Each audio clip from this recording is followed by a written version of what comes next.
这是一种天赋，当然也是一种诅咒。正是这种天赋，让他一辈子分不清谁对他好和谁在利用他。1450年，朱祁镇被放回来了，但等着他的不是龙椅，是一座冷宫。因为他不在的这一年，他弟弟朱祁钰已经当皇帝了。朱祁钰不想还，换你也不想还。谁尝过权力的味道之后，愿意吐出来？于是朱祁镇被安排住进南宫，名义上是太上皇，实际上外门从外面被锁着，树全卡，还有人翻墙联络，窗户糊死，食物定量供应，连门口的锁都灌了铅，关了整整7年。7年，你想象一下，一个人从23岁到30岁，人生最好的年华，关在一个没有窗户的院子里，外面是他的帝国，他的臣民，他曾经坐过的龙椅，但他现在什么都摸不到，他甚至不知道今天是几月几号。这7年里，他的妻子前皇后为了救他，哭瞎了一只眼睛，跪伤了一条腿，而他什么都做不了，只能在黑暗里等。当一个人反复经历失控，他最终会放弃一切挣扎，接受命运。但朱祁镇没有，7年的囚禁没有打碎他，就像蒙古人的帐篷没有打碎他，就像土木堡的战斧没有打碎他。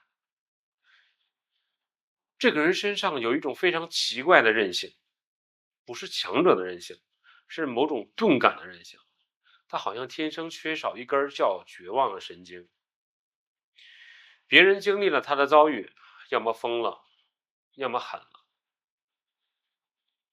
他没疯，也没变狠，他只是还活着，还在等。至于等什么，他可能自己也说不清。但1457年的正月，机会来了。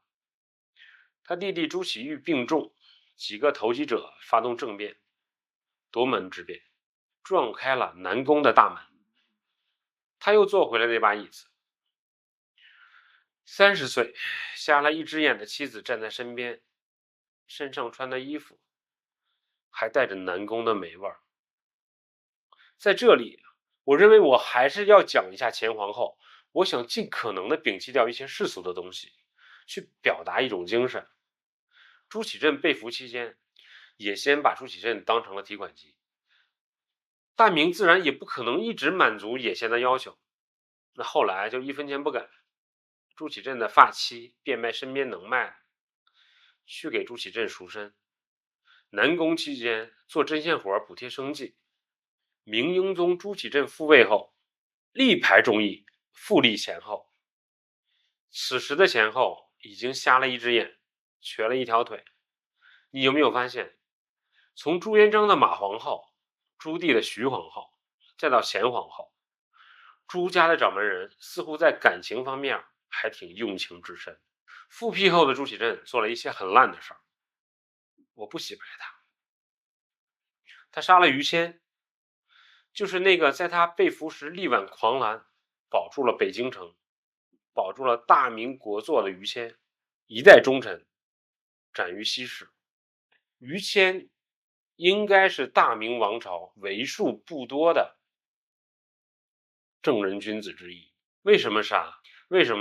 因为于谦拥立了他弟弟，在权力的逻辑里，救了国家，但许了别人，等于背叛。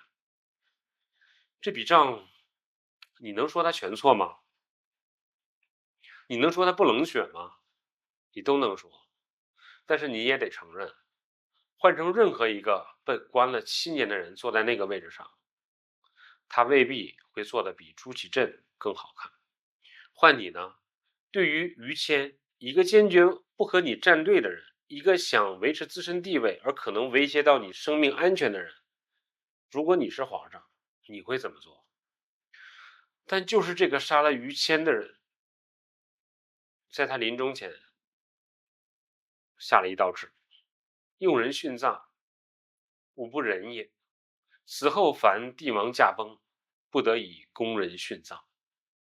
你知道这意味着什么吗？从朱元璋开始，明朝的每一个皇帝死了，都要拉一批活人陪葬，妃嫔、宫女多的几十个，少的也有十几个。被选中的人，要么灌水银，要么上吊，要么活活封进墓室。几十年来，没有一个皇帝觉得这有什么问题。直到朱祁镇，那个9岁丧父的孩子，那个被太监忽悠瘸了的年轻人，那个赠送50万大军的败家皇帝，那个被蒙古人俘虏的窝囊废，那个被弟弟锁了7年的囚犯，那个杀了于谦的冷血复辟者，就是他，在生命的最后一刻，做了大明王朝276年里最温柔的一个决定。为什么是他？我想了很久，最后想到了一种可能，因为他被伤害过太多次了。丧父的痛，被骗的痛，兵败的痛，被俘的痛，被囚的痛，被背叛的痛。这些痛没有把他变成暴君，没有让他变成一个以牙还牙的人，他们让他知道了痛是什么感觉。一个真正痛过的人，看见别人痛是会认出来的。他躺在病床上，想到自己死后会有一群活生生的女人被拉去陪葬，他们会哭，会求饶，会被绳子勒死。那个画面和他在土木堡看到的尸体，和他在南宫听到的锁链声，和他在无数蒙古帐篷里度过的无数个寒夜，精彩重叠。他不忍，不是因为他是个好皇帝，而是因为他是一个被命运反复碾压，却始终没有丢到不忍这根神经的人。一个人可以犯很多错，可以蠢，可以弱，可以被骗，可以连累无数人，但如果他在经历了一切之后，还能说出无不忍3个字儿，那他就没有被命运真正打败。因为命运打败一个人的方式，从来不是让他失去王位，而是让他失去柔软。朱祁镇什么都失去过，权力、自由、尊严、信任，甚至最信任的人，但他没有失去一样东西，他始终知道别人的痛是痛，这不能抵消他的过错。杀于谦的账他还不起，50条人命的债他背不动，但不忍这2个字儿是他留给后世的珍贵遗产，也是整个大明王朝最不像皇帝却最像人的一句话。